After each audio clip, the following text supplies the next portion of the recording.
one nation, under God, indivisible, with liberty and justice for all. Clerk, please do roll call. Mayor Steve Ballmer. Here. Councilmember Kevin Robinson. Here. Joe Millbauer. Here. Robert Ballmer. Here. Sarah Epic. Here. All right, do I have a motion to adopt tonight's agenda? I'll make that motion. Councilmember Mulbauer makes that motion. I have a second. I'll second, Mayor. Councilmember Robinson makes a second. Any discussion? All in favor say aye. Aye. Opposed? Motion passes. Thank you. Okay, moving on to consent agenda for tonight. Do I have a motion to adopt tonight's consent agenda? I'll make that motion. Councilmember Bauer makes a motion. Do I have a second? I'll second. Councilmember Udvig makes a second. Any discussion? All in favor say aye. Aye. Opposed? Motion passes. Okay, thank you. Moving on to meeting open to the public. Do we have anyone, Barbara? No one signed up before the meeting. All right. Special business, HKGI design standards. Mayor and Council, HKGI is still on their way. I don't know if we can move down to new business and give them an opportunity, a few more minutes to get here. I think that would be wise. So let's do that. Okay. All Are you gonna right. make a motion for that or not? No, just, Are you motion crazy or? no, I. All right.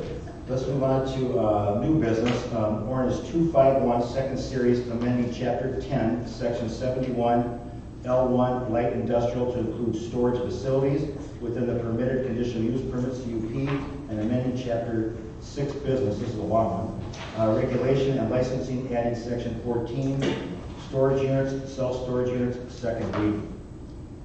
Mayor and Council, tonight before you is the second reading opportunity for amending our code for the storage facilities. As you know, we were under a moratorium that does expire here in September.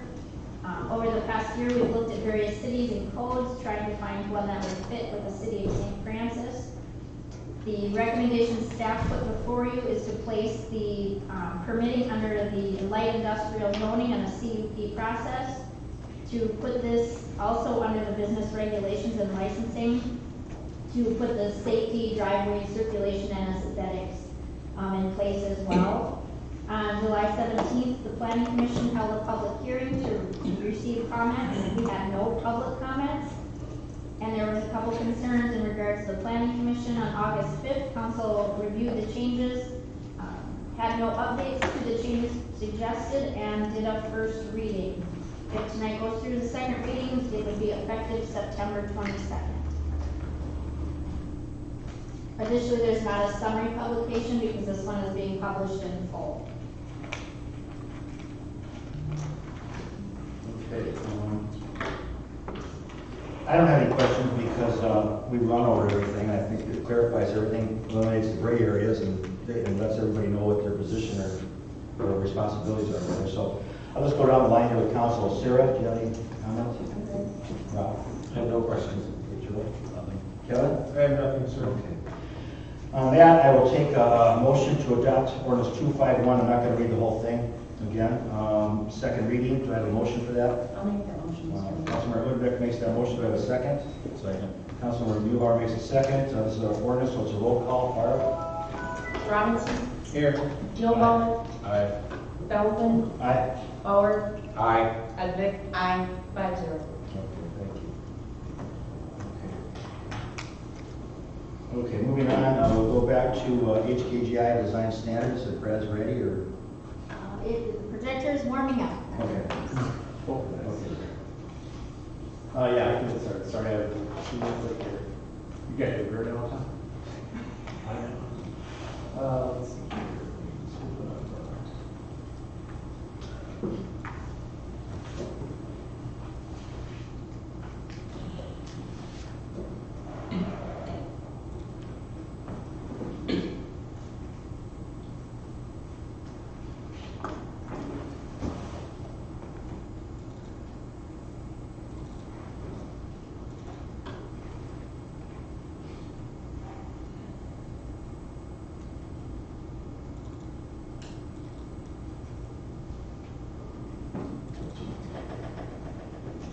Okay, this opens up. Just for sake of introduction, this is a presentation of a set of design guidelines that we've been pulling together to address the Bridge Street corridor. This is kind of an outcome of the downtown plan that was done a little over year ago. And I don't believe you've had a presentation this year. Correct. So this will be the first time seeing it.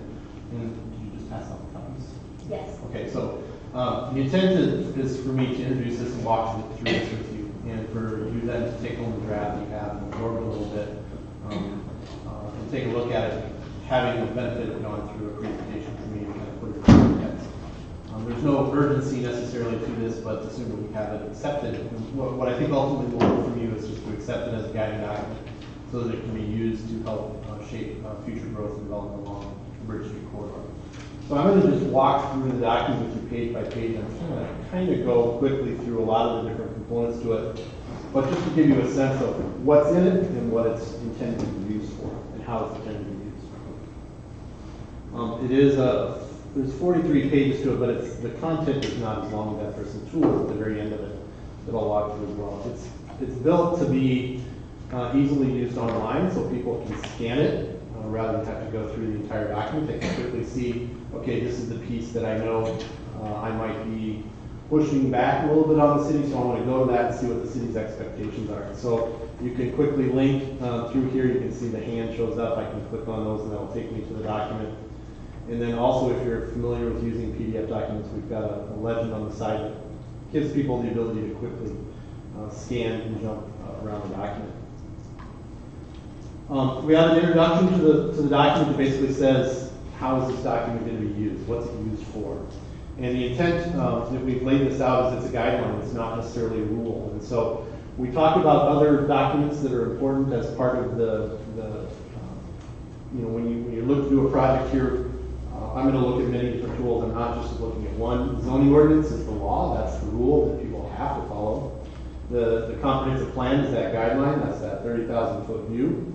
You also have the downtown plan that offers some guidance and direction.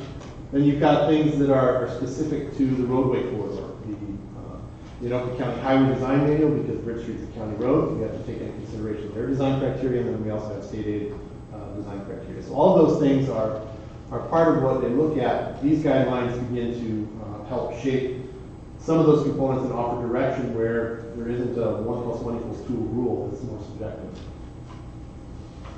We've got two different paths that the guidelines take. One is the public realm. Public realm is essentially the right of way.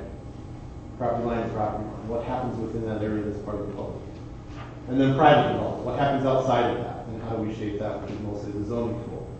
So the green boxes represent who are the likely people that are going to benefit from this or use this the most. In the public realm, it's going to be mostly city staff and the county engineers who are trying to figure out how we're going to design or redesign Bridge Street at some point in the future. And so there's certain criteria they want to follow. We're going to communicate to them, here's the character we'd like to see that roadway present. And so we've got that public realm side of it. On the private side, you're going to have staff and then also you as elected officials.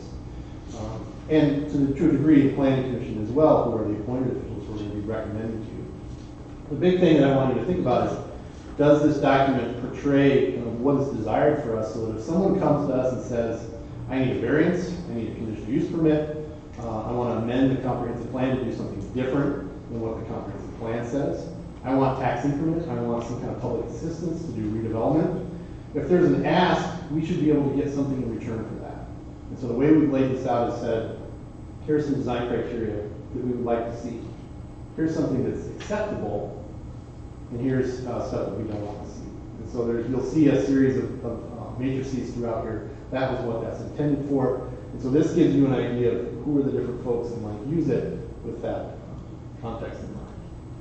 The other thing that is important to think about is there's a couple of different aspects of this. One is building, and the other one is site. So when we're in the private sector, we're thinking about what's the building function and what's its form ought to be. And also, how does the site function and what's the form of the site? So you'll see those two different components throughout the plan document. As an organizational component to this, building off the downtown plan, we recognize that Bridge Street from the west to the east has many different characters along it. And we're not going to, it's not realistic to think that the whole corridor should be one particular character. And so we've looked at each different component based on some of the routes that are there today, but also based on some recent improvements that have happened and based on what we think are long-standing land uses like the school. We've broken it down into the west, the east, and the transition zone.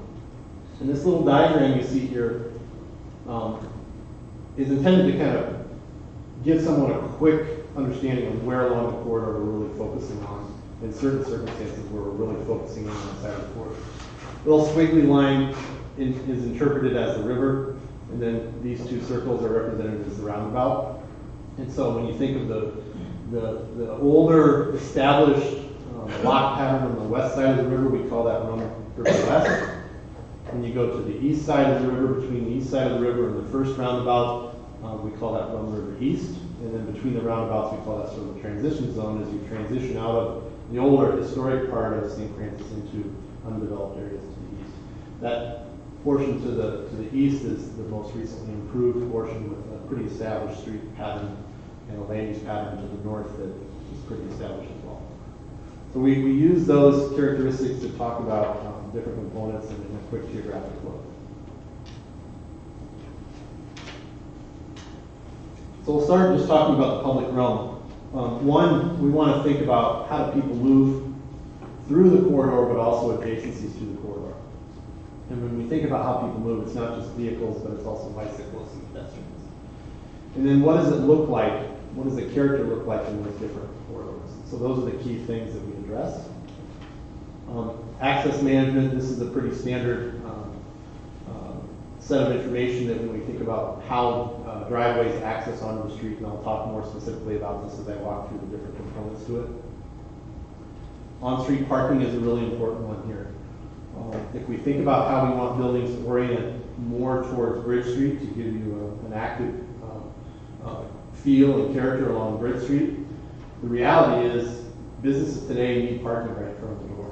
And so if you don't have a parking lot there, then we need to have some kind of on-street parking. So we want to address that character, particularly in the locations where we want to see the buildings front closer to, commercial buildings front closer to Bridge Street. So this, you can see our diagram, here's our river corridor, so Rum River West, Rum River East, and the transition zone. The transition zone's easy because there's full median there, you've got the school on one side, and any development that happens on the south side, or redevelopment that happens on the south side, has got depth into those lots. You can do a lot with those. So we don't need parking along that segment. On Rum River East, you have large parcels too, and you have established patterns there that give us, again, more depth to the lots for redevelopment that happens there. You have the ability to accommodate parking on site. Rum River West, you have a much more established pattern. You have kind of a historic block pattern and grid pattern.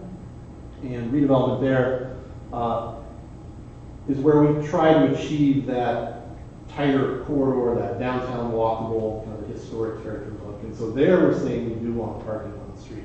We've already got some parking on the street with 90-degree parking right when you cross the bridge in Harvard. So there we're saying if or when Bridge Street gets reconstructed, we want to think about a street pattern that turns that parking to angled rather than 90-degree, fewer conflicts, and we can get a little more parking capacity in there.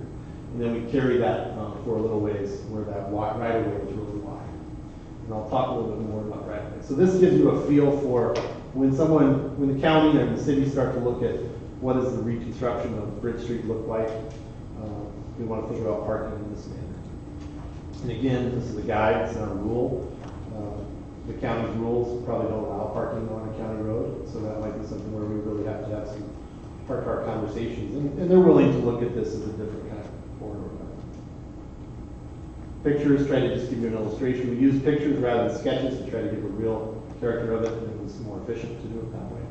There's no magic to these. If you feel like one's just not representative, we've got a big library of images we can move through. Just let us know. Bicycle and pedestrian facilities. One of the things we're experiencing in all communities, whether you're metro, non-metro, rural, freestanding community, or edge community, like I would characterize St. Francis kind of being in the middle of those, walkability and bikeability are growing in importance for how people get to commercial businesses and how people perceive a downtown.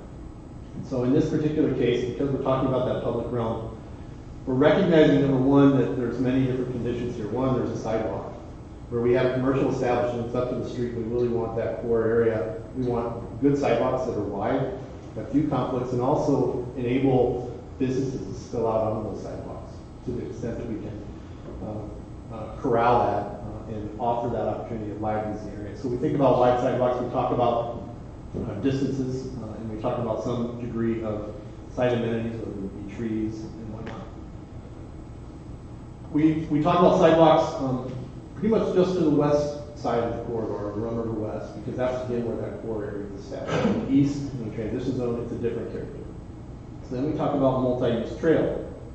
Multi-use trail is that trail that's both pedestrian and a bicycle trail, so it's a little bit wider, signed so that people know there's both uses on it. We also have a bike trail, and I would say that's where we start to get into the Rum River West side, where we have a sidewalk that handles pedestrian traffic. Let's have a separate bicycle lane so you don't have the sidewalk where you have commercial activities, pedestrians conflicting with the bicyclists. And so there, when we think about that roadway design, the bike trail becomes off-street. Ideally, you separate the bike trail from the vehicle lanes by some kind of separation. There's many different ways to do it. I would leave it up to the engineers to design it. Our key is that we want some kind of separation between bike and vehicle traffic. It could be as simple as striping on the road, but a more safe environment is more of a physical area. We also have a recognition that there are cross streets, and some of those cross streets might also have bike connections that get into the neighborhoods, but also go further to the south. And so we recognize the bike lanes on the cross streets. We also recognize there's a bridge that's a challenge from a physical standpoint, a cost standpoint. It has an existing separated shoulder where there is a bike trail, so we recognize that that may be where the bicycles go, and that's what gets built in the design. And then we have, to the degree that we can, at key intersections and at places along Rum River West, again, that separated bike and pedestrian facilities. There's many different ways to design that, so we provide some guidance on how that can play. And then emphasizing crosswalks, particularly in the downtown area where we have those blocks that are more walkable, striping and signage that stands apart to make sure people know pedestrians are going to cross. So again, not specific rules, but a lot of different guidelines to get people to think about the roadway corridor. We also have lighting and some of the amenity components of lighting, the traditional acorn lamp, which is what we currently have in the entire Bridge Street corridor. But considering maybe there's some kind of banner, I know there's some desire to have planters and plant hanging flower baskets and whatnot. And I'd say that's great as long as you have a plan for how you maintain those. And often, you'll have downtown associations, they'll come together and they'll create an association, everybody pays dues, or there's a volunteer requirement, and they can maintain it. Unless you have that coherent organization, sometimes those can be more of a cost, but value added to provide sometimes. We also have the Cobra lights that are at key intersections, and we need those just from a security and safety standpoint. And then we put a sentence in here that talks about dark skies. And dark skies is kind of an emerging technology that says when we think about lighting, we want lighting to shine where it should shine and not where it should not shine.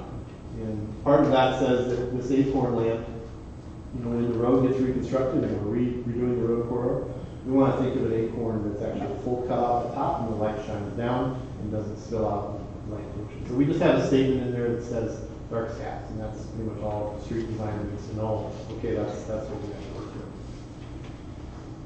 We talked about the different corridors here and how they apply. I kind of walked through that. Another part of the public realm is signage. I talked earlier about the growing desire and importance of a walkable downtown. Not just the environment's walkable, but also where am I going? And so having wayfinding signage, that signage to the bottom side, directs people, and it doesn't just say, that's a good example. It doesn't just say high school is this way. It says high school is 0.6 miles that way. Or whatever park is this way. You could say park is so many miles. You could also have a loop. A lot of people like loops. And so to the extent that you can integrate that wayfinding into those downtown areas as part of a development project, someone comes in and says, I need this, I need that. Okay, can you build this into your project to help contribute to that? We also have the idea of gateway signs. And again, not a rule, but if you're doing a major street project, can you create some kind of district identity at the ends of the corridor or even at key spots of the corridor where it transitions? So again, just an idea of guideline. Utilities, we'd like to see them buried. Brings a lot of money, right? Challenge to do that, but eliminates a lot of clutter. With it, you have utility boxes. It's really hard to get around those, but what can you do with those rather than just have a utility box in the right of way? You can design it, you can paint it, you can create art from it. You can make sure it's a color that doesn't stand out. There's a number of different things you can do with those. So we talked about those utility boxes. And so then we kind of highlight sort of access management, on-street parking, bicycle, pedestrian approach. And we built this into some cross sections that try to look at what does it look like from a road plan view segment, as well as a section view. And what we did was, there are segments of Bridge Street on the west side that are, the right of way is not consistent. And so as redevelopment happens, as you acquire property, or as someone comes into a Seminole and subdivide, through that subdivision process, we want to try to get to a consistent right of way. And so this is built, this is designed as a 100-foot right of way, consistent, which there's a few parcels we would need to acquire some right of way from in order to get to that 100-foot right of way. But what it does on the west side, you can see the building comes to the street, which we'll talk later about. A 10-foot sidewalk, which is a pretty good distance for a sidewalk, for think ADA, 2 wheelchairs, on one side by side. An 8-foot path that's a separate facility for a bike, so you separate the pedestrians and the bike. A planting area, a boulevard area, non-street parking lane, 7 feet is probably pretty narrow, you probably need to go to 8 feet, but 7 feet is the narrowest you can go. 11-foot drive lane on the narrow side, 14-foot median, you can shrink that a little bit, and then the same kind of pattern on the west side. So this gives you an idea of a block on the west side, turn lanes at the intersection, but narrowing it down to make that pedestrian crossing easier versus having parking lane, travel lane, turn lane, travel lane, parking lane. And that would work kind of like traffic calming measures. That's a traffic, that's totally traffic calming. Right, to slow traffic through a retail district. Yep. Yeah, I mean, you go to any downtown and you push your stroller across the street where you gotta go through all of those, the clock starts ticking and you're all of a sudden starting to run. But the idea is to try to narrow that down. And you still have to manage curves and whatnot to make sure that vehicles can meet that turn. Then the Rum River East, and here on the east side, we don't have the median shown in there. We have that suicide lane, which is, that's an Iowa term. Did we use that? I'm from Iowa. But it's a good practice to have that where you can have a multiple turn lane, and that just increases capacity of the road. But here you can see we don't have as many individual driveways on the road. We don't have the building developed to the street, so it's a different character again. So we can have this kind of a footprint. And so likewise, we don't have the sidewalks up the street. We have multi-use trails. And so the wider trails are not 8 foot; they're 10 feet. That way you can have a pedestrian and bicycles. There's a transition zone, which is largely what's there today, with the center median in the middle, limited access, no access, and then 10-foot trails. Okay, so that's the public side of it. Now we get into the private development side. Here we start to get into areas where now you're dealing with a private landowner or property owner who's planning to do a project. So we looked at things like what can be built. That's the land use plan, that's the comprehensive plan, that's the zoning.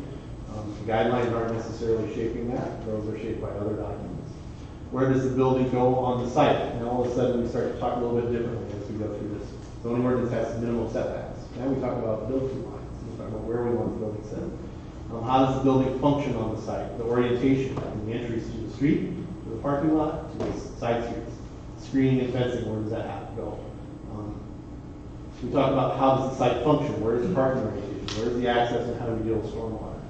What does the building look like? Style versus character. Now we're starting to get into things that are a little bit harder because everybody has a different lens they look at things through, right? The articulation of the building, the step back in the building and how that facade is designed, the massing and the stepping of vertical elements. How much of that is bringing up the street to be step back, second stories. Windows and facade details. You can just have little subtle things that, yes, they maybe add cost, but do they add value and integrity to the district over time? We would argue they do. Awnings and how you use awnings. There's a function for them. It's not just an aesthetic, but usually there's a function to them. And then building materials, the things that often the last side of it. And then what does the rest of the site look like? Parking orientation, vegetation, landscaping, sidewalk, cafe seating, bringing that use out onto the street, sidewalk sales, semi-public space, plazas, and then public art. So all those begin to meet some of these guidelines. So as I mentioned, the comp plan gets at kind of what can be built and using the downtown plan and the land use guidance. Here you start to see this preferred, acceptable, not appropriate. What's preferred? Well, what's preferred is what we've shown in the downtown plan and the comp plan. What's acceptable? Maybe something different, so long as you go through the amendment process and you consider some of these ideas, and you go through the process and the public hearing process and you get approved. What's not acceptable is obviously something that doesn't fit that and you don't get approval through the process. Setbacks. We orient this so that we have two different categories. One, we have a commercial building or a civic site. And so we have a set of setback rules we'd like to see for those. And then we have a multifamily residential building that might be on Bridge Street. We have a different kind of setback for that because the living space is different from the commercial space. So if I go through the first one, we say build to the edge of the line right away. So those of you who follow some of the designs, I think you'll hear people often say the build to line. What we're saying here is we'd like to see commercial uses build right up to the edge of the right of way. That helps frame the street, it helps bring activity to the street, and it gives it that downtown character. I would argue that that's more important on the west side, less important on the east side, but people in my office, we all kind of were talking about this, and I got overruled on this, but ultimately it's you guys. I think you can interpret it in many different ways, and you can apply it in many different ways. So we didn't say west side, east side transitions like this. We said both for commercial buildings, we want to see them up to the street. But what's acceptable would be if they come to 5 feet, they give a little bit of 5-foot buffer area. In that buffer area, what can you do? You can do landscaping, you can do foundation plantings, maybe do a plaza, a courtyard that spills into the sidewalk, and you have a larger area for street side cafe seating or whatever. But then it can happen in that 5-foot area completely on private property, not in the public right of way. So that could be something that is that acceptable term. Not appropriate is something that's set way back with all the parking in front. Because then all of a sudden we've defeated the purpose of the pedestrian environment, and the automobile is what's presented in the street, and snow plowing and storage is the other thing.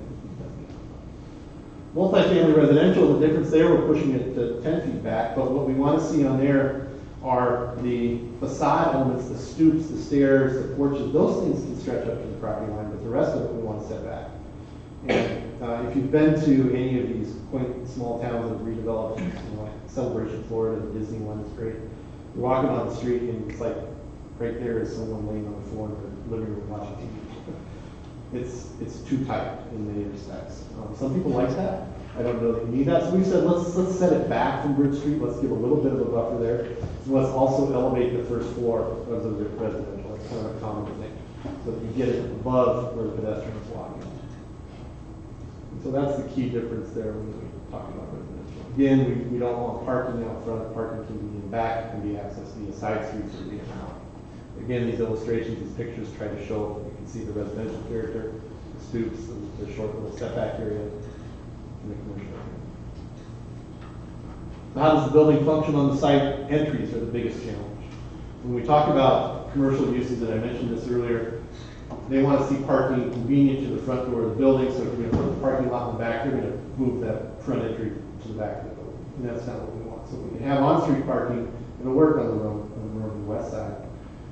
Acceptable would be having a portion of the frontage right up to the build-to line, and maybe a portion of the frontage being the parking lot, and put the entry to the building on the corner, so you're doing both. You've seen a lot of Walgreens and CVS pharmacies, that's the way they do it, in communities that say you got to do it this way. And so that's a common practice. That's acceptable. Ideally, we have the whole street with the building frontage. Brad, one question, do you take into consideration drive-throughs for like Walgreens, CVS's, Caribou Coffees and whatnot? So we don't mention drive-throughs, but we do control access to Bridge Street. So I would say if the drive-through is going to be here, not to say no to it, but it means their access is in the back, a secondary component to it. I think if you said no to drive-through, you're going to limit a lot of potential development. But because we're seeing no access in the front, we're seeing no parking in the front, we're seeing the front entry needs to be to the front. It's gonna be hard for them to design something that means that was a drive-through to the front. Now, someone could come in on the parking lot and say, I'm gonna put up one of those scooter coffee, little coffee places. But again, access is gonna be either through an alley or up the side street. Now, on the east side, that may be different. And so if someone's planning to do that, I think most of those are gonna be conditional use permits, right, drive-throughs. Now we have the ability to put conditions on. And that's where we can go to these other design guidelines and start to really shape what that drive-through would look like. So we're not saying no to it, but if they're gonna come in with the CUP, we have the ability to go through and apply these conditions appropriately to manage that, to make sure we're pedestrian friendly, make sure we're aesthetically appealing, given the character we're trying to do that. Right, because I think you're right though, because the Walgreens, those businesses I mentioned, you'd be limiting them not to have a drive-through. They all have drive-throughs. And then, of course, the one thing I mentioned to Kate before and staff is you have county roads on Bridge Street in Bassett, which We talked about screening and fencing here, you know, and there will be some desire for, if you get restaurant users that want to be on Bridge Street, to separate their patio area from the public and private realm. And so we talked about fences that are that kind of fence. We also talked about fences that are not facing Bridge Street, but off to the back or the side, where they're going to have the things that you have to have, you know, your mechanicals or your garbage and recycling. Providing a fence material that is more of a neutral fence material that blends with the buildings, the guidelines. We talked about rooftops. Preferred, activate your rooftop. The activation could be, you know, restaurant use, or it could be just having a lot of multifamily buildings we're seeing now are putting some of their common areas up on the rooftop. You know, people don't see the street level, they're not interfering with that, and it's a comfortable place. So activate it, screen your mechanicals, stair towers, elevators, etc. Make sure that you think about those as in views from those, both from the neighboring properties, but also from the street level, and make sure that the screening fits with the blend of the architecture, so you provide some guidance there. Access, we talked a little bit about that in the access management side, but we also want to talk about it on the private side, and that is, you know, nothing on Bridge Street, particularly on the west side. Push it to the back, whether it be off a side street or whether it be an alley. So if they put many properties together, think about reestablishing that grid. The Planning Commission talked about this and informed me that one time many years ago, that grid used to be there. There used to be streets through there or alleys through there. We kind of reestablished that. This kind of gives a good, we like this picture for what, you know, if you could think 50 years down the road, what would this look like? This gives you an idea of the west side of the Rum River character. And we talked about stormwater. Stormwater is a necessary component. Preferred, you design it, you build it in so that there's a function and there's an aesthetic to it. There also could be an educational component to it. So I don't know if you've been traveling on vacation and whatnot, you're walking by and all of a sudden there's a plaque about stormwater. And it's an innovative project that helps people understand why it's being done, the way it's being done. There's a lot of communities that have done a great job at making art out of it. And so that would be the preferred side of it. Acceptable is, you know, meeting the requirements essentially. And then we talked about some best management practices, and the key to all of these is making sure that whatever gets built into here, there's a maintenance plan behind it, because Craig can job as any engineer when we start doing fancy things. You got to remember some of those things require a little bit more on the maintenance side, and there's a cost associated with that. So who is responsible for that? Is it the city, or is it the property owners, or the downtown business association, because it doesn't maintain itself? We talk about style and character, and here we talk about articulation, and that is making sure that buildings don't have the same facade for the entire stretch of the block. How do you break that up? We also talked about massing and stepping back. You know, today, the market in St. Francis might not demand a 3-story or 4-story building, but 10 years down the road, 20 years down the road, you don't know. So if we do, that can start to create this tunnel. And so if you get above 2 stories, start stepping it back. It can add cost to a project again, but there's value added to that cost and the quality of the building.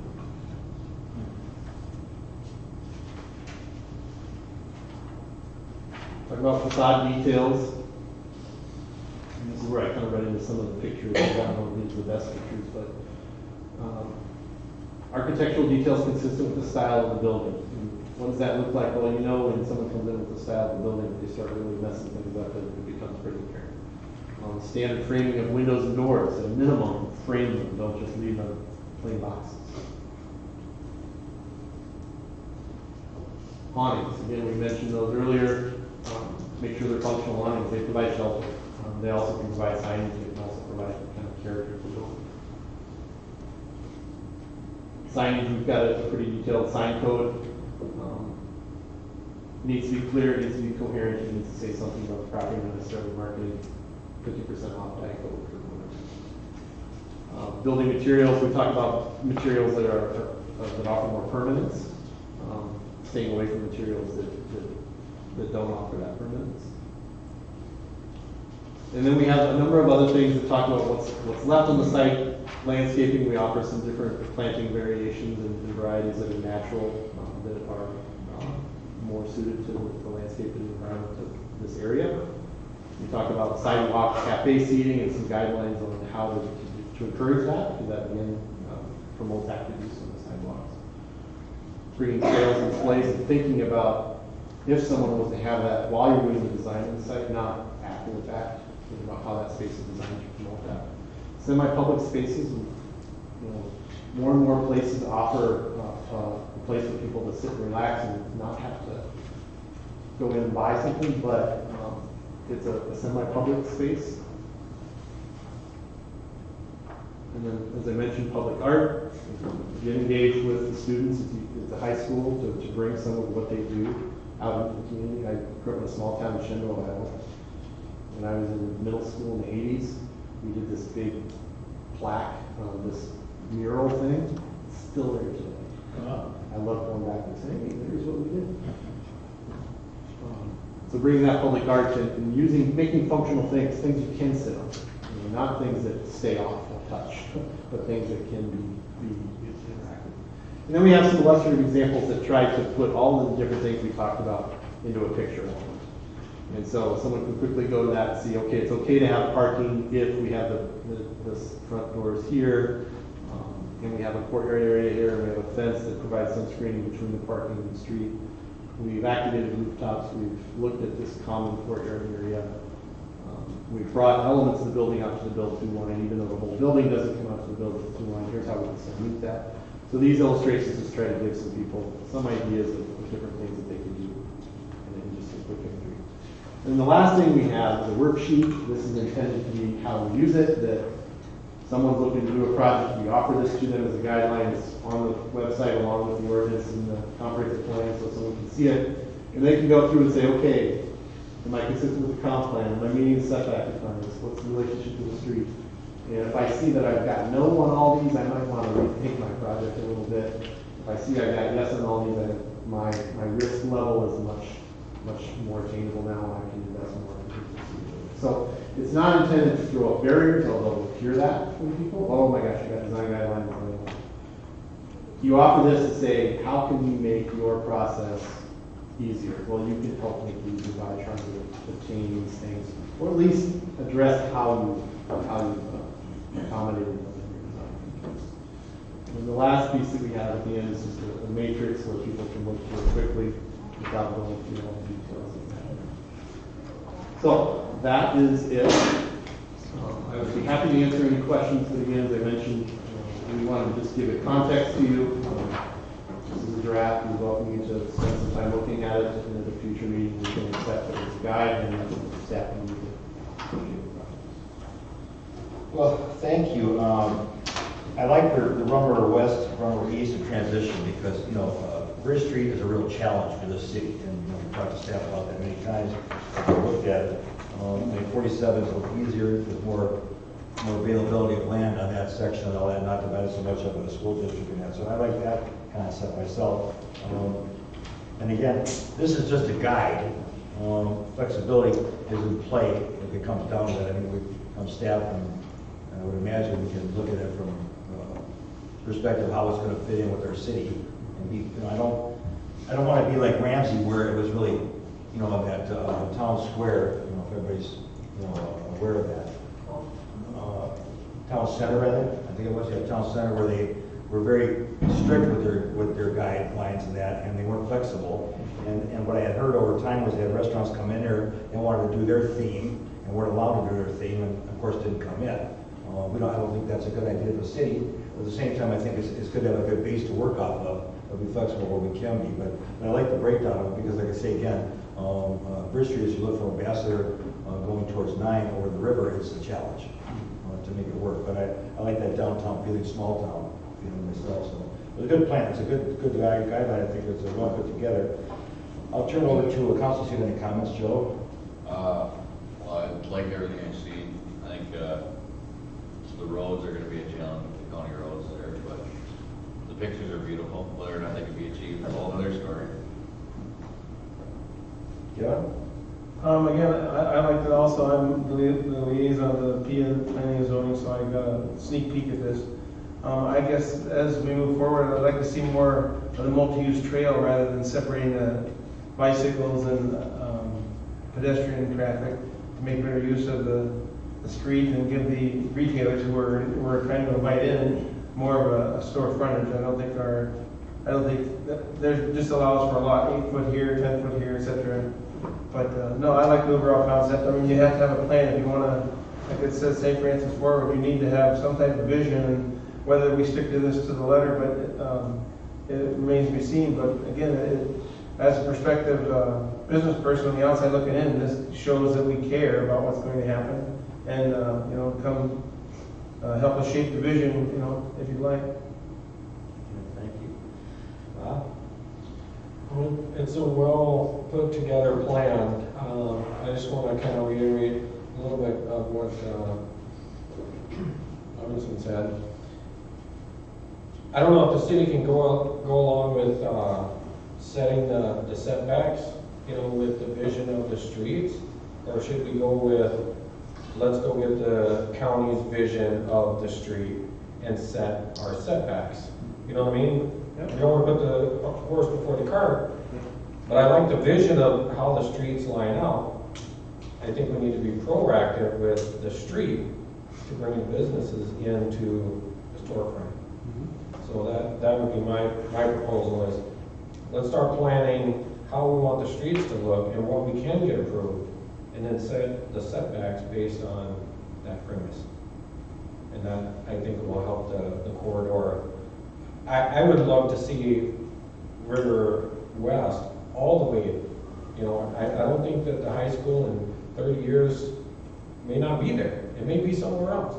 So I would like to see that vision all the way through the city of St. Francis, and bring all the storefronts and walking paths, and we have the county park right there in the center. So I think the vision of it being one big, I hate to say it, Stillwater, but that's what I envision, of bringing a lot of people into our downtown, right where the county park is. There's a lot of parking in there. You can park in the park and come up to the street. There's a lot of vision there that I think, you know, we don't want to set ourselves up for pushing the traffic through the east and the other transition zone. I think we need to set it for a whole plan of a west feel for that whole 3-4 blocks. But great plan, I like it. Thank you. Sarah? Yes, it's a good plan. It kind of gets you thinking as to, you know, when you're looking at it, visualizing where things could possibly go in our city. And, you know, I think there's some great ideas, and hopefully we can implement a lot of them and just make our city a little more inviting to even people coming just to go to the downtown. We don't have that right now. That would be really nice to have a draw. Yeah, and I think what Rob's saying, I think, you know, as far as, you know, the one restraint we have, or the one concern I have anyways, is county. I mean, how flexible they will be in dealing with us on a small town business area district versus their other roads and things like that. I mean, you know, Bridge Street and Ambassador may be county roads, but, you know, if they stay to the line, it's harder to set up a retail district according to that. If they're flexible with us and work with us, we could actually pull this off to be on the order of maybe the Anoka downtown or Stillwater type of thing like that, which I always thought was a great idea, walk traffic and outdoor seating and that. I like that two-story idea with, that type of thing there too. So the future of Bridge Street is gonna change, and again, the drive-throughs and stuff like that are all in play. I mean, I've never seen a Caribou Coffee without drive-through. I've never seen a Walgreens or anything like that without drive-through. So it really does come down to is how well, I've always said it's too bad those streets were our streets. We wouldn't have these issues in play, but we do. So it's a good plan, it's a good start, it's a good base, and now that how it all turns out, it's like anything we're doing between comp plans, whatever, how much of it turns out to be, to the end result that we want, we'll see how it all plays out. But it's a good start, very good start. So thank you. Any other comments from council? So do we need to adopt this tonight, or just to show us what was going on? I would say if you want to accept it, it's not necessarily, I wouldn't say it's necessarily an adoption, but it's accepting it as a guideline that staff can use. You can make a motion to accept it tonight if you want to do that. I can do that? Okay, legal. Okay, well then in that case, I don't see any reason not to, so can I have a motion to accept the HKGI's design standards for our west, east, and transition areas of the city? Do I have a motion? I'll make that. Councilor Newbar makes a motion, do I have a second? A second. Councilmember Linder makes a second. Any further discussion on this? All in favor say aye. Aye. Opposed?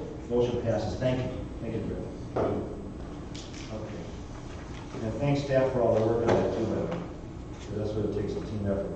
All right, moving on to River's Edge, 3rd edition, preliminary plat, final plat, and grading approvals. And before I start on this, by the way, I just want to clarify something for council's knowledge, and my knowledge too, by the way. The preliminary plat is future, okay? And the final plat is at present, okay? So what we're really, and then of course there's the grading in that, in approval. But what we're doing here is the preliminary plat is concerning 20 lots. The final plat is pertaining to 10 lots, present. Correct me if I'm wrong, anything I say here. I think so, but. Mayor, we'll walk through all of Okay, that. but I want to stipulate that in the beginning, so that we're on the right page, because I did a lot of reading on this, as I'm sure council did, and I didn't know what we're approving. So, because I didn't know we're approving 30 or approving 20 or 10, or I saw 23, 6, and 10 is what I saw. So I'm like, what the heck is going on here? So I'll try to break it down. okay, if you could do that, that'd be great for council. I'd like to, before I sign documents, I'd like to know what I'm signing. Yes, absolutely. All right, thank you. Mayor, Council, and additionally, we're not going to do the grading approval tonight. We're going to move that to September 3rd. So this will be for the preliminary and final, Okay. and not the grading approvals. Okay, Mr. Mayor, members of the council, the applicant Dale is here as well, if I misstate any of his intentions in this process. Beth Richmond has been doing a lot of this work, and I've been kind of on the side reviewing and whatnot, but I was here for the design guidelines, I gave her the night off, so I'm going to do my best to go through it, but staff and miss anything. I'm glad you started with that, Mayor, because when I've been reviewing this from afar and Beth's been pulling her hair out, this has been one of the more complex ones, because it's been, way back in 2006 was an idea and a concept, and changed hands, and Dale has progressed fairly well with a number of different components to this, and we've got changes to boundaries and final plats and preliminary plats and CPs and all kinds of stuff. So I will do my best to kind of go through this and explain what is needed, and with that change what is not needed. The applicant is seeking to move forward with the 3rd edition of the River's Edge development. So we went through the 1st edition, 2nd edition, and 3rd edition. What you see outlined here is actually a drawing from one of the prior ones that shows Outlot A here, and I think Outlot B. This Outlot A, I only mention this because you'll hear, or you've seen in the staff report, reference to this Outlot A and needing to get rid of an easement. I just wanted to throw this diagram up there. The area that we're talking about from a plat standpoint is going to be this area here, final plat. The area that we're talking about from a preliminary plat is going to be this area here. Okay, so those are the two different geographies that we're amending, or that we're taking action on. We've got a lot of background here. A concept plan was submitted that looked at that entire boundary. This entire boundary, the concept plan looked at. We did the first edition, preliminary platted, and then did a final plat of that first edition. And then we did a second edition recently, and now we've got a third edition. So the concept, again, looked at this entire area, and you saw the lotting that went in here. This is pre-Wild and Scenic Rivers revelations. The River's Edge first edition is that pink area that you see. The preliminary plat is outlined in the bolder red outline. So preliminary plat first looked at the entire first edition, and they only platted a phase of the first edition, which is in the pink. And the pink stuff is what was actually, I think that's actually been built, right? So the roads are in under construction lots. Okay, so that was the preliminary plat, said 42 acres, 112 lots. Final, 23 lots. Also final was the park dedication that satisfied park dedication for the entire preliminary plat area. Okay? So that park meets all phases of that development, the first edition. Okay? Then there's, we skipped the second edition. So then the second edition was final platted. And that was, I think I've already kind of screwed this up. The second edition was 6 lots. They also final platted 6 lots here, and then there was 1 lot here. I think that showed in your staff report. Okay, now we're at, no, I was right. So they rezoned this area here to PUD. This triangle piece, if you look carefully, the last drawing did not include it. The last drawing included this. So when we did the plat, we included this, but it wasn't zoned. So then this piece still needs to be rezoned to PUD once they do development on it.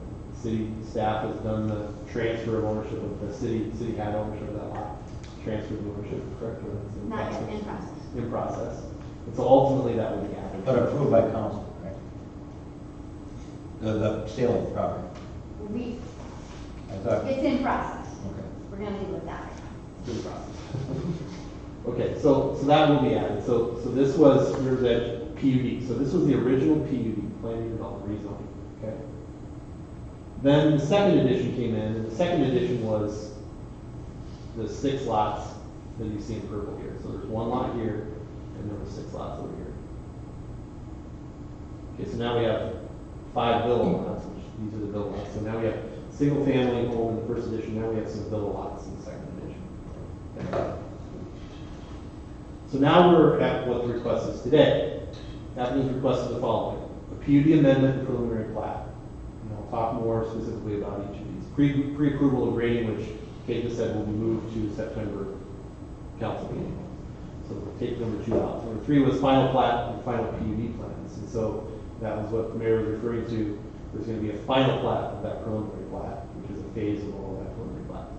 Then there's rezoning from R2, which is what the site that we're currently focused on is actually zoned. And we're going to rezone that to the River's Edge PUD. So we're amending that PUD to include that area. And then, because they're going to be building roads in the Rome River Management District or the Wild and Scenic area, state rules require a CUP for that. And so that'll be the 4th action here tonight, because we're not going to do 2. Okay, so the PUD amendment. As I mentioned, the red area was the original PUD. Essentially, this project is following the rules within that PUD, and they meet all those requirements. So there's no sense in us creating another PUD to administer. We're just going to amend the area of the PUD. And so we're simply adding this on. We talked about this to make sure that the process was legal to do this, which we were approved that it is. So it's easier just to amend the PUD for everybody. The preliminary plat. So this area right here is the blue area. This is the preliminary plat. So first we do a preliminary plat that says here's the big concept. Here's the roads, the lot layout, the lots all meet the PUD rules. They do. We have some larger lots up against the river, which is consistent with the PUD. We the smaller lots here, the density, when you combine this with the overall PUD, helps us meet the density requirements as the comp plan, the current comp plan in the zoning code lays out. And so that preliminary plat is what we're asking you to take action on today. The Urban Rum River Management District is the designation of this area. Just north of here is rural. That's why we're not addressing that now, because we've still got some work to do on that. Proposal meets the city code requirements of that. We also submitted it to the DNR, because we're required to do that, and the DNR said yes, it meets your standards, so we can check that box. The streets, you can see they're extending the streets from what's been built to the south, and they're connecting to the first edition street to the east. And COP is required by Minnesota rules for anything that's roads that are being built within the Rum River District. And so that's the other action we're asking you to do. Very standard action. Construction entrance for this will be the same as the first and second edition, so we're not changing the construction access. Utilities, Hawkins and Anderson has done the review of those. It'll be served by city utilities, sewer and water is available to the south. But essentially, this is the next iteration of development, everything's there. And so there's just some technical details that the engineers know what they got to do, but all of that's pretty standard. They have not provided a landscape plan yet. Again, that's kind of a standard thing to do. We're not concerned that it's not here yet, but it is a condition of approval. They do need to submit it. It needs to be essentially the same as what the, from a character, from volume standpoint, the plan that got is harmonious with the existing PUD landscaping plan. And the city code does require, so we do have that as a condition. And Beth has been talking to the applicant's engineer on that, so we're confident it will be done. Common open space. I'll come back to this when we talk about park dedication, but they have proposed, as part of the preliminary plat, this Outlot B. Now, Outlot B, the area of Outlot B that's buildable is the area that's outlined here, essentially, and an area that's outlined here. So this is what they're calling common open space, so it's not going to be lotted. If you look at the elevations and the topography on there, there's a lot of steep slopes in here. There's a wetland that sits in this general area here, and then it gets bigger up here. And so to get to this, you got to cross a wetland. And then the floodplain is somewhere down at the bottom here. So there's a lot of constraints on that property. We've, the policy of the comp plan and the ordinance is that it needs to be usable parkland to be accepted as park dedication. Now, what we're not seeing at this point in time in the preliminary plat is that you can't find some kind of park use out of there. At this point, we're saying that we're not going to allow this as park dedication for the final plat that they're carrying forward now. Okay, the park that was built over, that is dedicated over here, satisfied the phase 1 and phase 2 piece to it, not this phase. Okay, so park dedication is different. We talked about pre-approval grading plan. If we want to get into construction this year, that's why that's here. That'll be in September. We'll deal with that. So this is the final plat plan. Now you see all these colors. You see the final plat, and the first edition final plat, the second edition in purple. And then what they're coming forward with the final plat for the third edition is essentially 10 lots. The road, again, is an extension of this road, so they'll build this much of the road segment in those 10 lots. Again, all the lots meet the requirements and standards of that PUD, and so it's a fairly straightforward review of that. So the final plat does not include any land to be dedicated to the city for park dedication. This piece of it does not. So we're recommending full park fees, cash in lieu of dedication paid for those. Their next phase will start to look closer at, is there a park land dedication component feasible in that piece that's up there. Drainage and utility easements, as I mentioned before, there's an existing drainage and utility easement over all of Outlet A, so we need to vacate that drainage and utility easement. So we'll do that so that they can establish new drainage and utility easements as part of the final plat. So then we'll rezone the 20.2 acres, which is the whole preliminary plat area, to River's Edge PUD. Whoops, sorry. And tonight's the first reading of that, and we'll have a subsequent reading. So our recommendations, we're gonna suggest motions and provide for each of these requests, and I'll try to track them. The staff report didn't include resolution numbers, so. We have them now. Right. I have them all here. Yeah, I think the mayor has all of them. We're requesting individual motions on each of the actions. So again, we'll take the grading out. And we'll do them in the order as presented, because we don't want to start with one that's required by the other, but there is some concurrency involved in this. The staff report includes detailed findings and also detailed conditions. I'm not going to go through all of it with you, but what I would welcome is if someone has a question on any of those conditions, to just highlight that question, we can go talk about individual, otherwise we'll be here a long time. I will say that most of the conditions that we talk about here are mostly technical. There's a few that I'll just highlight. The planning commission, from a historical standpoint, and Katie, if I missed anything, just let me know, but they did recommend denial. It is outlined kind of what their discussion, they were concerned about the park dedication. They recommended denial of the PUD amendment to preliminary plat. They're concerned about that park, is it usable as park dedication? And therefore, we're proceeding with cash in lieu for that final plat, kind of at that discussion direction. And then we're also concerned about no consideration really was given for a trail corridor through there. Since that planning commission meeting, which was almost a year ago, 6 months ago. Since that planning commission meeting, I know the applicant has had some discussions and staff has been looking at it. You know, there's a possibility that there could be a good trail for this. So the thought process is there, but it's also connected to what might happen to the north, which is the big unknown. So it's hard to pin any of that down until we know more. So staff's recommending is approval to keep moving forward, and the resolution would approve the development stage preliminary plat, represents third edition.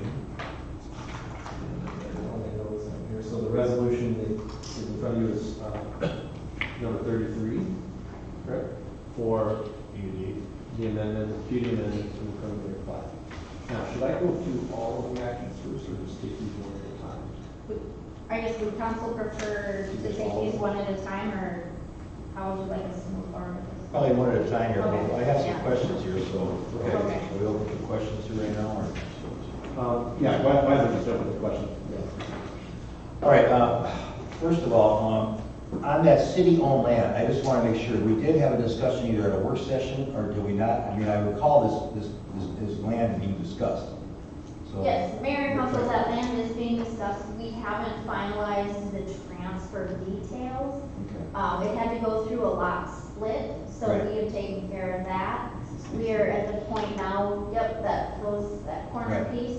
So the lot is officially split. We need to continue our discussions with the property owner in regards to how we want to transfer that. All right, but it was something discussed with council. Correct. All right, I want to make sure of that. Council understands. Yeah. Where's that? Mr. Mayor, my understanding was that county land, and then the county, they did a land swap from the edge of the river for that lot. That half of it was on one side of the road and half was on the other, which wasn't really usable. Correct. That's the piece of land you're talking about, perfect. Correct. So my question would be, in this preliminary plat, is there dedication for the county park to continue its trail up that way? So Mayor and Council, that's, if you look at the county's proposed trail plan, they did not follow the bluff at this point. They brought it through, I believe, Vintage and over, so that these 4 lots being platted did not require that easement to the county for that trail. Oh. They brought it up and over. Perfect. Okay.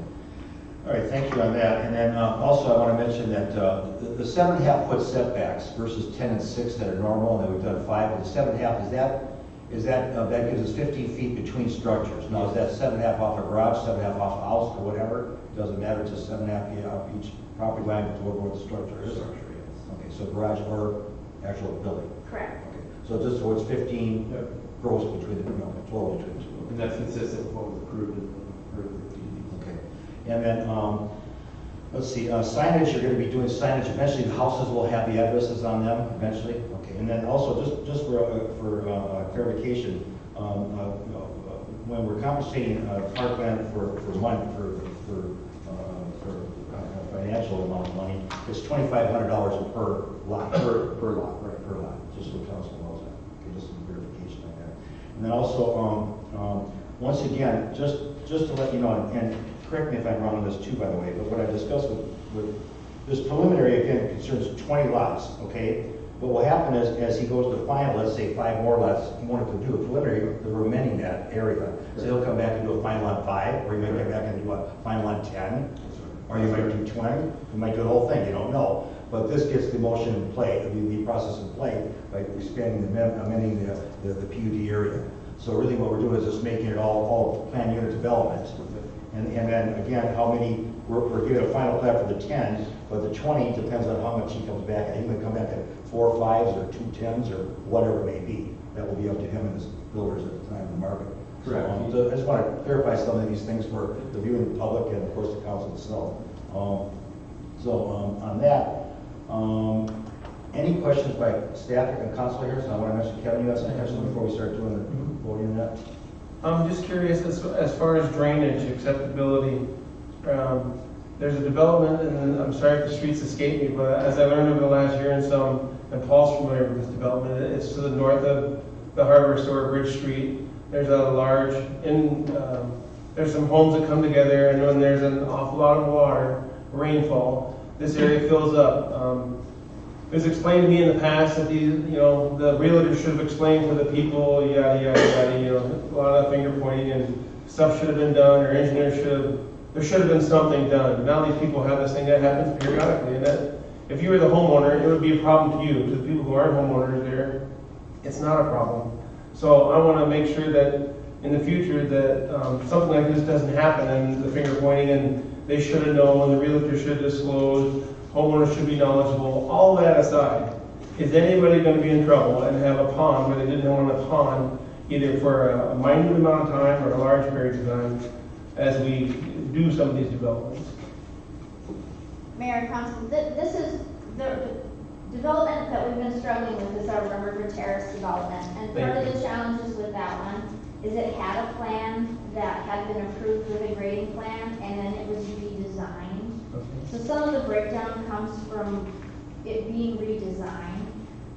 This is definitely something we can work with our city engineers and take a look at the river's edge and make sure we don't have those same kind of problems. And that's what I want to assure the future homeowners and the neighbors of this area, so I appreciate that. Yeah, and I want to add to that because that's been one of my concerns too on that room. And I mentioned this to Craig and I talked to him about that and Kate about maybe we'll partake in some piping where needed or whatever it may be, so that we don't have those holding areas. I mean, it's code compliant or compliance or whatever our policies are, but still, I agree with you. I mean, and I agree with you putting your point. I've talked to some of those couples over there, and it is something that we should look into at this stage to prevent that down the road, which is actually better for the developer. I believe it's actually better for the builder long term, and a good reputable development that he's doing right now. I think that's something that this is the time to look at instead of later on after the fact. So Exactly. I agree with that. Thank you. Thank you. Joe? I have no questions, and thank you for your presentation and explanation. Sarah? I don't have any questions either. Okay, Rob? Nope, I already asked mine. I'm good. Okay. Well, once again, that will be something to look at as we get through this process. And like I say again, I think it's good for the developers as well as the builders and all that, because the one thing you don't want is to sell a nice piece of property and have complaints later on because it's a real turnoff. I know I only say that because I've had multiple discussions again with those people at that particular site development and seen the problem. So if we can prevent that from happening again, that's a good thing. So on that, no further questions on this. So Brad, you want to go ahead and buy which one you want us to? So this would be resolution 2018-33 approving the development stage PUD amendment and the preliminary plat for the third edition. Okay, so I'll just read it off and we'll make a motion then. Motion, actually. Yes. And then the findings of fact, and your vision is Exactly like presented. that. Okay. Thank you. Just like that, or I have to mention the resolution number though. Yes. Okay, do I have a motion tonight? I'm just gonna read off of this, but I'm gonna, because it was given to me prior to the meeting. Okay? All right, am I right with that or not? Yeah, I heard you were the same as that. Yeah, except I have the resolution number. I forgot to mention so. Do I have a motion tonight to approve resolution 2019-33, approving the development stage PUD plan, a unit development amendment and preliminary, we're just doing the PUD on this one.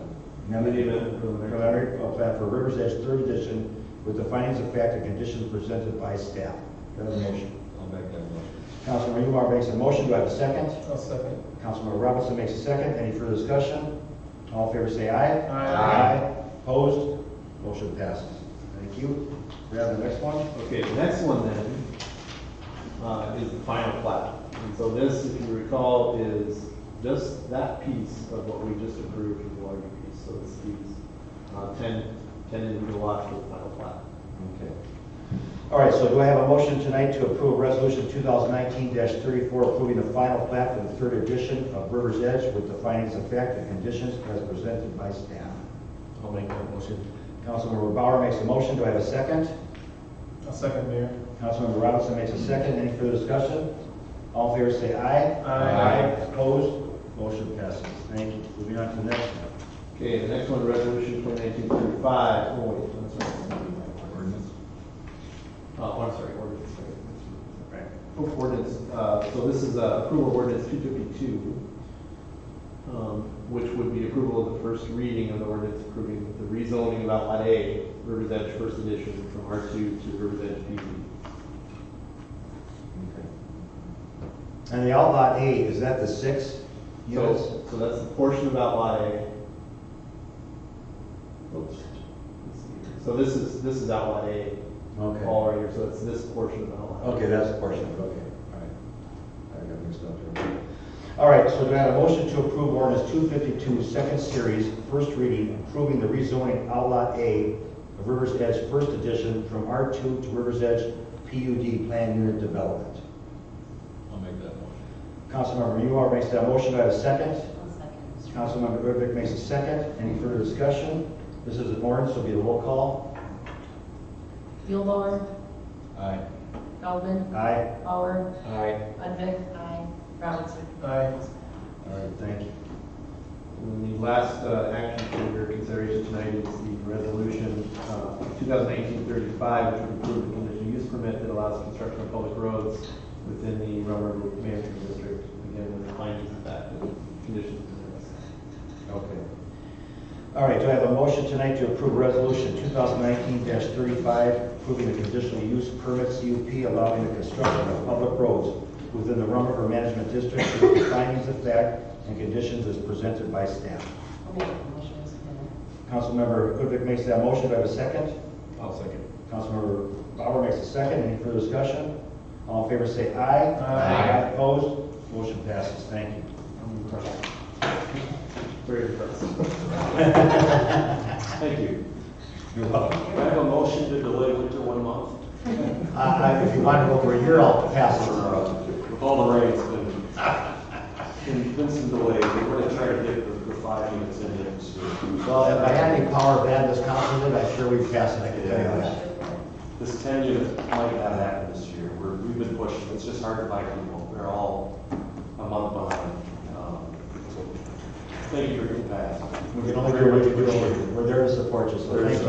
And thank you. There's a lot of people that want to live there. It's a shame. So there are a lot below. We'll get it in next spring at the Well, latest. from day one, we've always wished you the best, and we Well, continue. thank you. Hopefully we have good news on the northern section too. That'd be great. Future meetings, right? Thank you, Brad, and HDGI, by the way, too. Thank you so much, Lake Town, everybody. Appreciate it. On staff and everything. Thank you. Now, moving on, we have street lighting for crosswalks on Pedersen Drive. Mayor and council, in your packets for your review tonight is a proposal to put some street lighting on a couple of crosswalks that go over Pedersen Drive. A few months back, we were asked to take a look at it, and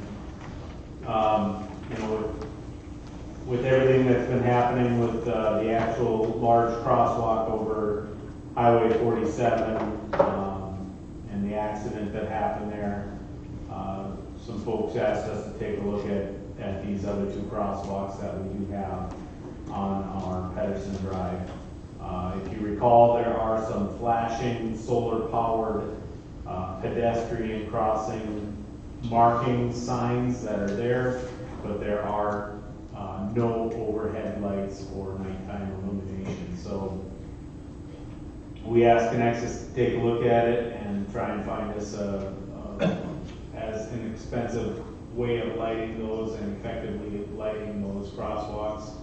And the proposal was before you, about $6,700 to put in lights above these crosswalks. One is using an existing pole, the other is basically a whole new infrastructure, transformer, wire to it, pole and light. So with that, I'll answer any questions. All right, and that's this Cobra lighting we're talking about. These are Cobra headlights, LED. Downshine. Yep, LED fixtures. So I want to mention that this was brought to my attention at a MnDOT meeting that we had, and one lady, one resident of ours brought it to our attention. I brought it to Paul, he took the ball and ran with it after that. I want to also point out to council on your packet, page 114 gives you the breakdown of the bill, and I talked about this with Paul. The first item, the complete light fixture is what Paul mentioned, is a pole and light, okay? And the luminary on the very bottom, the 860, is just the light, because the pole's already existing. So let you understand that, okay, everybody? Okay? So other than that, there will be about $162.50, something like that, cost in a year to maintain it.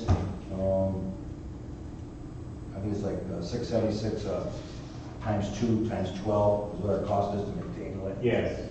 And after 25 years, they'll look at it and see what kind of shape it's in, decide whether we need to replace it. That will be at our cost.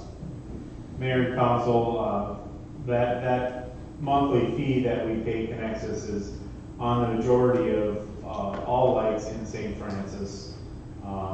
We pay that maintenance and electric fee, but that includes any time it's knocked down or something bad goes wrong, or the light bulb burns out, or it needs a new photo eye.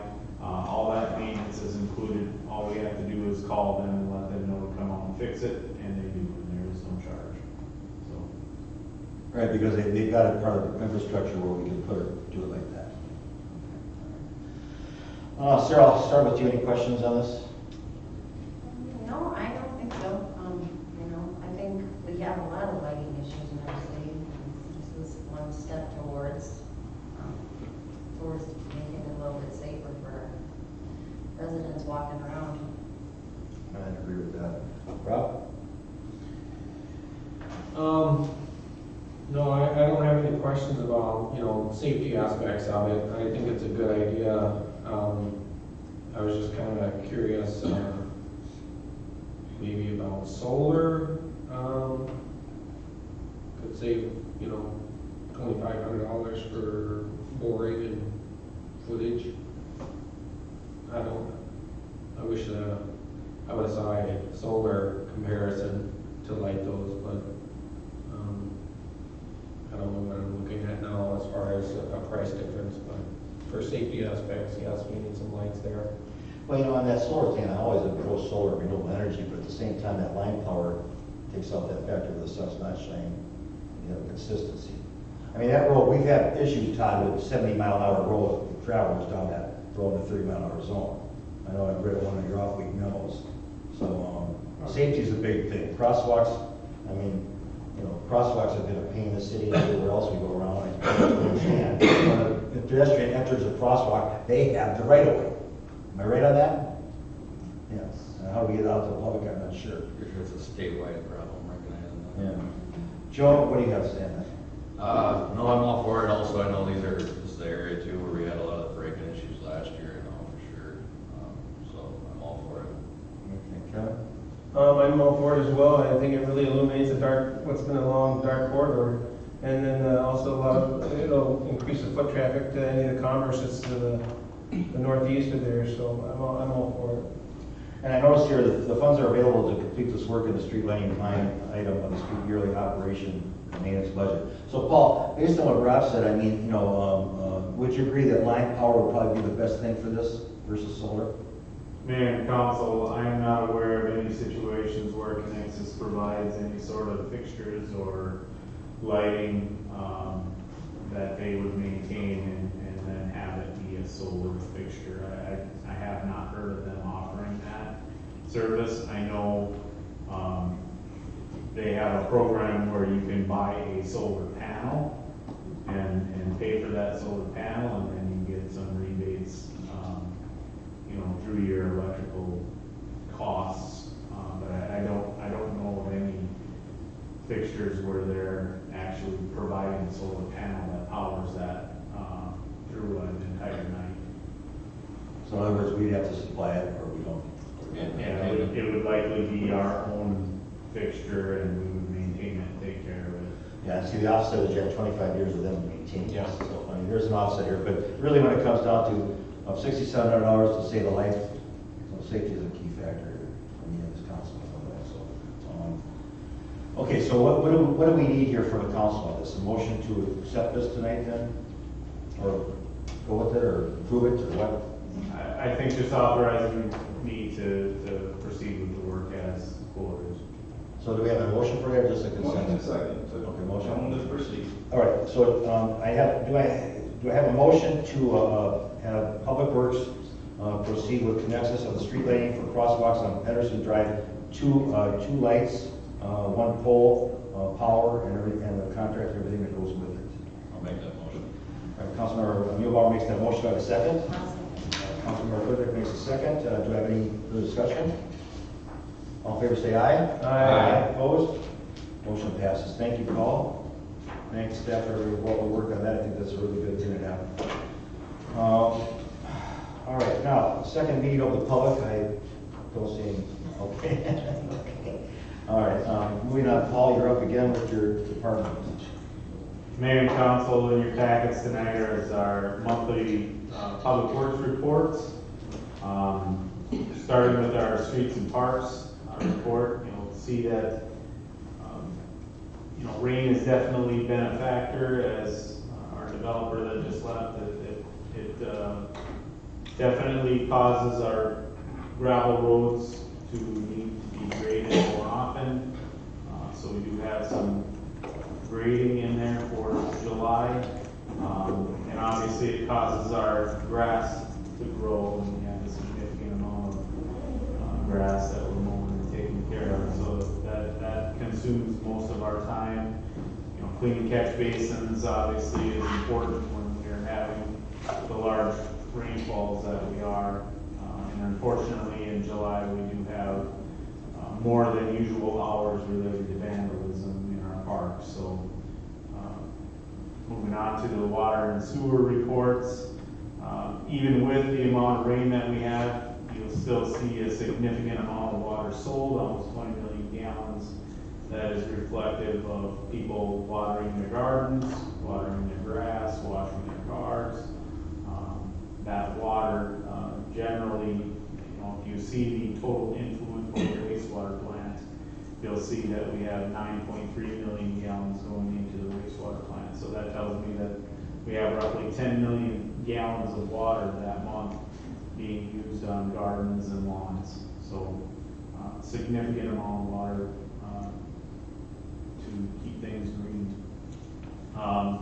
You'll also see that the results of our testing and operation of the wastewater plant are still continuing to be very successful. A lot of locates in that month, 105, so the building continues. Kate's doing a good job keeping things rolling around town, so keeping us busy. And then, of course, the very last item is that we do have 8 pumps pulled due to ragging. Rags plugging those impellers. Unfortunately, I'm still seeing advertisement on those disposable wipes. It's still saying flushable. They're not flushable. Don't flush it.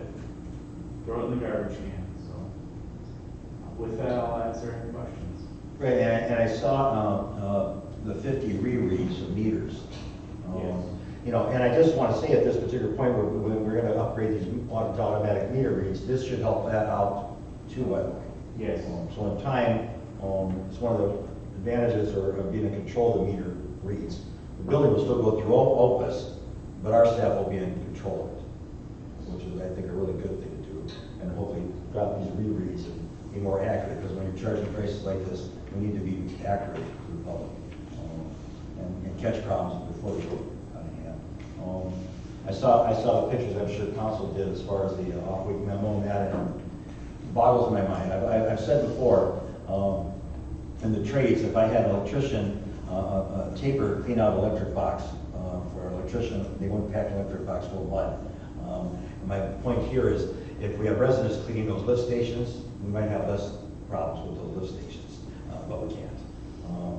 But if they had to do it, go through what our guys do, I'm sure they'd be a little more respectful of throwing something down the 3 Ps, potty, poop, and puke. Those are 3 things that can go there. I keep saying that, and whatever. Anyway, Rob, I know you'd like to comment on these reports, so go ahead. I did talk with Paul today a little bit about stuff, and pulling of the pumps, residents, it's 2 man-hours this month, probably about $350 worth of man-hours wasted on pulling rags out of the pumps. It's our dollars that are being spent to pull these pumps. Let's not flush it. Let's not spend that $350 on pulling pumps. We can spend it elsewhere. That's it. Good report. Sarah? Excellent report again. Yeah, stop wasting money by flushing stuff that you know you shouldn't be flushing.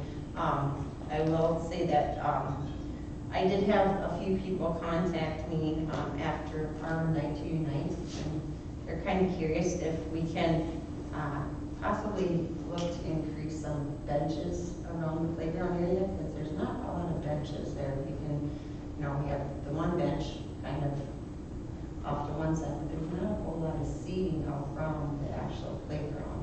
So I just thought I'd bring that up as something that we might think of.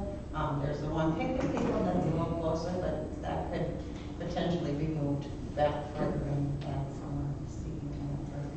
All right, that's something we can look into for future. Okay, thank you. Joe? I have no questions for you. Okay, Kevin?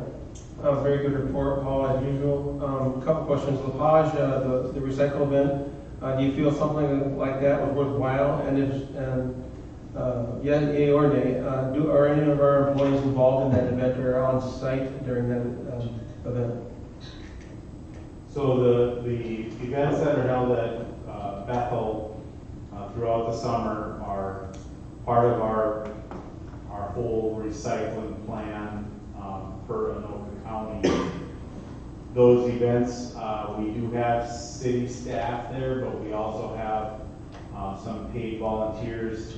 We usually get Knights of Columbus will come and help us. 1 or 2 of those folks will come over and give a hand.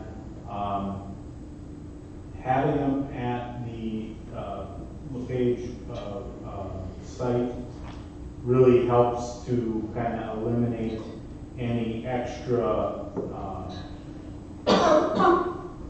contractors that would be involved. It's all one contractor. He handles everything. What he is able to do is what we offer during that event. This last event, we did have 56 or 57 cars come through, which is the most we've ever had. Nice. And it was 3 hours of pouring rain that entire morning.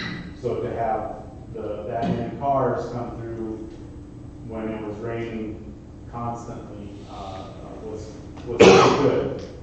We feel that was a very successful event.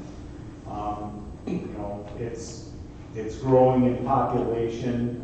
We've only been doing it for, I think this is year 3. So it is growing in population. We are trying to advertise more about these events, giving out postcards, letting folks know that this is a free event available to them. But by having it there and in that controlled environment, the vendor is able to take care of everything right there and lock the gate, and we can walk away where we don't have to coordinate with other contractors and other businesses to try and get them to come to our site. So I do feel it is a successful event. I think the county views it as a successful event. And I don't have any other numbers as far as the tonnage collected, but, you know, they are growing in population, our popularity. I encourage it. I'm all for repurpose and recycling, and I'm glad we do stuff like that. I was just curious of a little background. The second question I had, a couple people have inquired, standalone wells or for irrigation alone. Can you give us a brief snapshot? Is it, it is permitted in St. Francis? I know there's been, over the years, some people have said in the ponds, specifically in the ponds area, that you could drive a shallow well per se and get a pump. Is that something that? Are you talking about Sandpoint? Yes, sir. Sorry, thank you. So per the Minnesota DNR, the city cannot regulate the construction of a well. So if somebody wants to put in a well, they can do that as long as they follow the rules per Department of Health and the DNR. They have to report all that, put in their permit, get their proper registration and unique well ID number for that. They will have to properly abandon that, which is like they could put in a dry point well. I don't know that a licensed well driller needs to put that in. But if they ever were to abandon it or sell their home and need that abandoned, a licensed well driller must abandon that. There's no ifs, ands, or buts about that. Our city code is more concerned about the registration of those wells. We want to know about it. And of course, the Department of Health needs to know about them as well. And then our other concern is backflow prevention and cross connection. That cannot happen, and that well cannot be used for anything other than irrigation purposes, and that is where our code steps in. Irrigation purposes only. All right, but on that, by the way, because when I was walking campaigning, I ran across people that had done that. But how many of them actually know what you just said about going and talking to DNR? And I mean, I can tell you, they just, the gentlemen, the people I talked to and all that, they just did it on their own. I mean, they're not calling the DNR. They're not going by permits and stuff like that, or whatever, Department of Health or whatever. So, do we have anything on our website that helps them on this, or can we give them any guidelines on standpoints? I believe we do have information. How close it is to the top, I'm not sure. I'm guessing it's not within 2 clicks. So, but I can investigate that a little further, yeah. Okay, because I'm just saying to you that, in pulling permits, people are not, are hesitant to do it. But on that standpoint, I can guarantee you they're not calling DNR rather, or Department of Health. I can guarantee that. That's all I have. Thank you, sir. So whatever we can do there would probably help, so that they can at least it's there. Whether they click on it and look into it, we can't help that. At least we're, CYOH from the city putting it out there for them. That's a good thing. So, all right, thank you, Paul. All right, we're going to move on to council member reports. Sarah, I'm going to start with you. Just want to let people be aware that the school board meetings now start at 6:30 p.m. There's no more dialogue with the school board prior to, so they've bumped up their meetings to 6:30 now. What do you mean, no dialogue? They used to have from 6:30 to 7, there would be 2 school board members on rotation that you could go into a room and discuss whatever issues you may have, if you have questions, concerns. They had what's called a dialogue with the school board. So can you still bring up something to the board? Yeah. Well, you can. They still have, you still can fill out your card at the beginning, or they're encouraging people to email the board too, but, you can always address them during the meeting by filling out your card. but it's just, they don't have that half an hour before where, two school board members generally sat in a room for half an hour because seldom do people come in. Okay. So they have decided to, get rid of the dialogue at 6:30 and they moved the meetings to 6:30, so they're half an hour ahead of time. I noticed that, people have been very active on Facebook about code violations. Just because you got away with it for 6 years doesn't mean it was okay. Sorry, we're catching you now. Consider yourself lucky that you didn't get caught 6 years ago, I guess. And if you have vehicles that are parked on grass, if you don't want to be notified by the city, it's a good idea to go and look at and see what you need to do and take care of that. Otherwise, they're, sorry that 6 years you've been parking your boat there, but we do have rules and we're slowly catching up and hopefully getting some of those items taken care of. And then too, just a reminder that September 19th is the MnDOT meeting on the 47 corridor. I myself have flyers and I'm going to be door knocking the neighborhood. I think that's a good idea for us council people as we have time. We're all very busy, but if we can each, take a little bit of time and go talk to some of our neighbors and hopefully get a few more people there. We know that it will be pushed on Facebook. We're pushing on Facebook. Everyone is, but sometimes, there's a lot of people who aren't on Facebook. So let's just take a little bit of time and go out and talk to our neighbors and let people know as we see them at the grocery store. Hey, are you aware that this is coming up? All right, thank you. I want to say that 19 night was an amazing turnout at the park. I spoke with the Lions. They ran out of hot dogs this year. That means turnout was amazing, even above their predictions. So I want to thank the police and fire for coming out there, all the city employees that were out there. It was a great event. Can't wait for next year. Hopefully I'll get a hot dog. I was communicating a little too long. Actually, there's just one channel later on. I think so, because when I got there, I was like, man, I missed out. Talk second, hot dogs first. I want everybody to enjoy Labor Day. It's coming up. Be safe. Signal in the roundabouts. I'm going to beat the mayor. That way he can shorten up his speech. I just returned from Colorado. It was amazing. And our street project for downtown St. Francis, I walked through many small towns in and around Denver, and it was amazing to see this type of project. You can just walk down the street and under the canopies and sit in chairs. It was amazing. So I would love to see that come to fruition here in St. Francis. I want to thank all the staff for their hard work the last couple of weeks on getting all this stuff together. It was really impressive to we had a work session that had a lot of information. So I want to thank staff for pulling all that stuff together. Pretty much all I have. Joe? I enjoyed 1990 as well. I'd like to thank staff and all the council members as well as the public out there for coming out. Like Rob said, it was a good turnout. I wasn't out there for the whole thing, but the time I was out there, it was pretty cool. So, thank you. Kevin? I don't have really anything other than also a 1990 out in our neighborhood on the east side of town. The fire department did show up.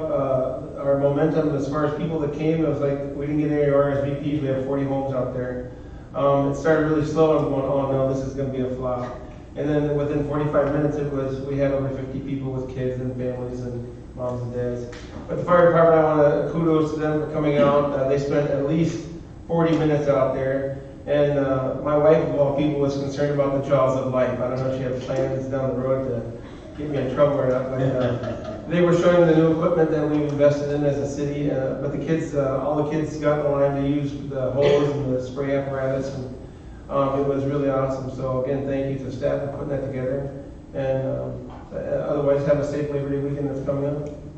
Okay.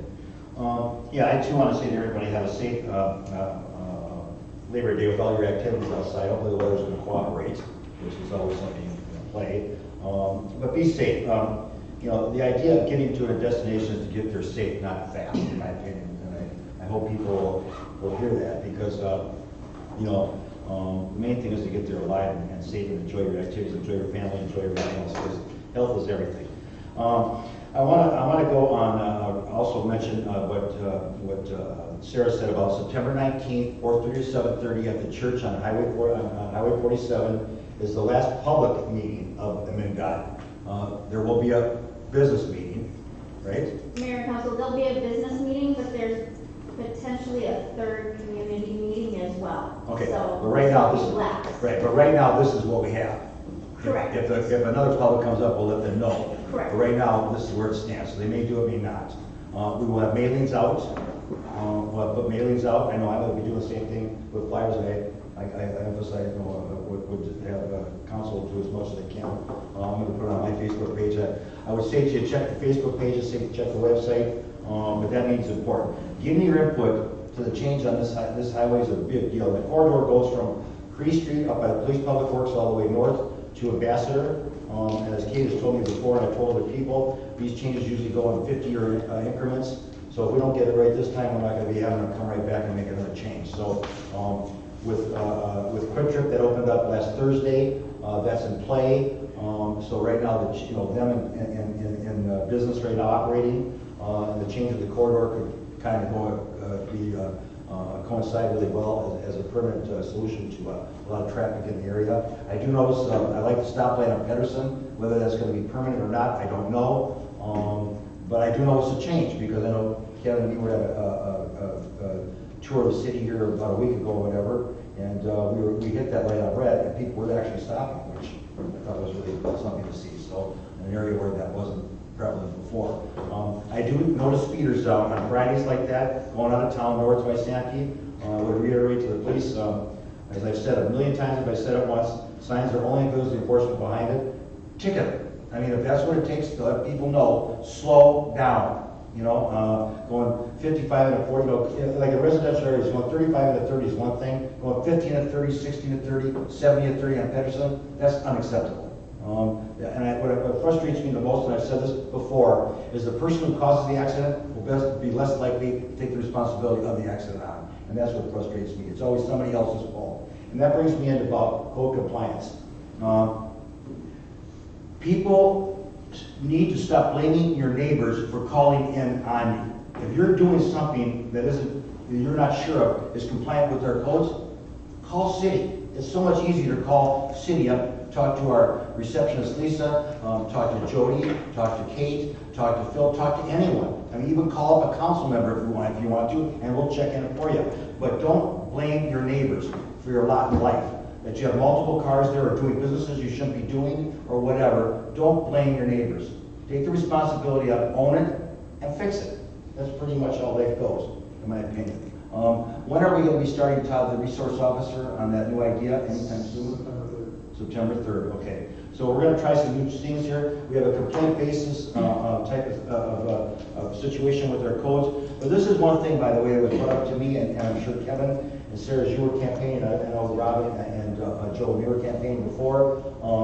Code compliance is becoming an issue. People are starting to take concern about their neighborhoods and their yards and things like that, and the areas around them and the yards around them. So to me, like I say again, if you want to know if you should be doing something or not be doing something, or if you need to pull a permit or not pull a permit or whatever it may be, a setback or whatever, just call city. A call is so much easier than having us issue citations, fines, and abatements. Because I can tell you, as I've said before, I know this council thinks the same way I do. I didn't get elected to do abatements. I don't like that time of the year when I do them, and sit here and have to hear this stuff and go through it, read about it. I don't like it. I have to do it when I'm on council, but it's a frustrating part of my job, and I'm sure councils too, and staff too, by the way. We're here to serve you, not hurt you. But when I see on Facebook posts and that, people blaming neighbors for calling in on them and telling people to stay MYOB, mind your own business type of attitude, that doesn't solve the problem. That really doesn't.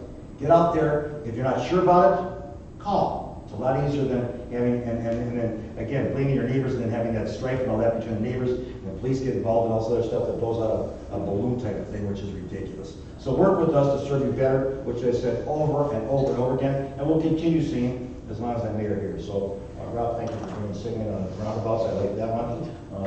I'll probably say that until my dying days. But it really does help, by the way. It really does, because you're never sure, you're hesitating if somebody's going, are they going through, they got an accident, you don't know. Little signal, and believe me, you won't drain the power of your battery, you just won't, not the signal.